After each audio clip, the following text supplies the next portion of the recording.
mo ako. Lakad tayo. Hindi pala kayang tawirin yan. Hindi ba? Kaya nga, Hindi ikutin natin pa ganun. may pagmalayo, G. Malapit lang yan. Layo, paikot. Dito mas mabilis sa daan. Saan? Eh, dito daw, papunta dyan. Ang laki ng bunga ng dragon fruit. Oh. Dragon fruit. Ano yung dragon fruit?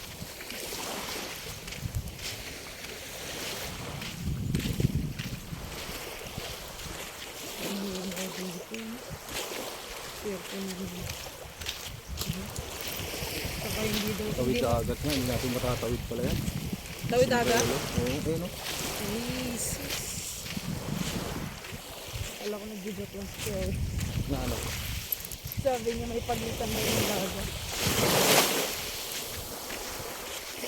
May pagitan na. O di bali dyan na lang tayo sa may ano. Para lang malapit yung ano.